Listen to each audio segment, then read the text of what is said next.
Yeah, Lee, as you can see, Atlas Cider is the place to be tonight. The bar is packed and a big screen TV has been set up so everyone at the bar can cheer on our local celebrities. It's been over 6 months since Oregon passed the new hands-free driving law. Yeah, Mike, I'm on Century Drive, and as you can see, the snow is falling, or at least it's trying to snow. Spotlighting is the deer in the headlights effect. Animals stare at the light, tend not to move, and make for an easy target. Yeah, in this short session, Democrats have a large agenda with big policies that they hope to push through. On the other hand, Republicans are saying that there's not enough time to get these things done, and instead they want to slow things down. Yeah, Lee, I'm here at the Rimrock Trailhead just off the Cascade Lakes Highway, and you can see behind me there's logs and debris that are still smoldering, giving off quite a bit of smoke still. This facility is Think Wild. This building behind me is actually where the raptors are kept. Before Think Wild, it was the High Desert Wildlife Rescue and Rehabilitation Center. We wanted to see the school zone speeders for ourselves, and it wasn't hard. That car is going 37 miles per hour in a 20-mile-per-hour school zone that lasts from 7 a.m.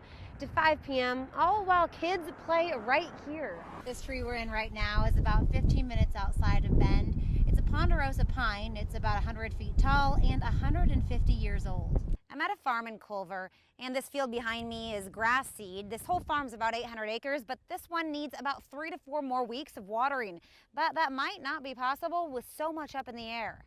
Can you, in one sentence, describe yourself, how you are as a governor? My goal is to bring Oregonians together and build a better Oregon. To keep people on staff and to encourage more to join, the Bend Police Department offers several mental health outlets, including twice-weekly yoga classes. Bees are built to survive winter by self-regulating the temperature of their hive. Despite that, there was a noticeable loss of colonies across Oregon. An investigation is underway looking into allegations that New York's Attorney General abused his romantic partners, and though he strongly denies it, he has resigned. Breathe in. You'd never guess Now warrior two. that this sound So face this wall over here. is coming from this building. There's some strong women right here. Behind 3 locked and guarded doors, You get in, you get stuck, and you get behind, enclosed spaces. inmates at the Deschutes County Jail are practicing yoga. Arm comes up. As you get in your mind, you think what I could have done, what I couldn't have done, what I should have, what I didn't. And it'll drive you, really anxious and excited. And then it brings on all other emotions. So this helps, the programs help. And that's the goal. We call this warrior pose, but it's actually not a pose of like, ugh. It's a pose of celebration. To reduce stress and anxiety among inmates without prescription medication. Good, yeah. As you can see, this 2-person cell is small, so it's easy to understand why an inmate might struggle with anxiety. Walk your feet The right up. instructors are volunteers who simply want to make a difference. And my hope is that each person that comes to this class feels that connection with their true self. And as they leave the room, they'll feel better about themselves. They'll make smarter choices. And as they leave this facility, hopefully they'll continue on with this practice and create a different lifestyle for themselves. The program is free, and the Sheriff's Office wants the community to understand this. These are human beings. They're just like any family members we have. People make mistakes, and they're serving their debt to society, and if we can help them a little bit with less stress, that's a positive. Because even if yoga influences just one inmate on one single day to make one better decision, then the program can be called a success. I think it makes everybody a lot better mood, a lot happier. We all sleep on, jail beds, which aren't the most comfy, and I feel like it helps relax us and our bodies and makes everybody get along better because there's a lot of tension.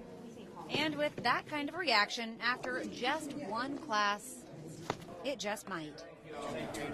Thanks, Lee, very much. Appreciate it. Thank you. Right there. We wanted to see justice for our baby girl. The pain is still raw for the family of Kaylee Sawyer, the 23-year-old woman murdered by COCC campus safety officer Edwin Lara. The last time I saw my baby girl, I got to kiss her on the forehead in a body bag. I couldn't even see her. I just kissed a body bag. For the grandfather of Kaylee Sawyer, that quick goodbye represented 100 painful moments that will never go away. You never get over them. You just have to learn to deal with it. But every day, it's another round. This parking lot, B12, on the COCC campus is where Kaylee Sawyer was killed. Her family placed this memorial here to honor Kaylee's memory and protect this space. And that's in the spot where Kaylee was killed. Kaylee's grandparents hope to bring light to a dark place. A while back, there was a lot of hoopla about an eclipse coming up, and there was thousands of people came into Central Oregon to view an eclipse. Mine happened on July 24th, 2016. My sunshine went away. Darkness falling on a family from that very day Kaylee died as they watched the investigation into the violent murder of their loved one unfold. He abducted Kaylee, put her in the back of his patrol car. He assaulted her. He strangled her.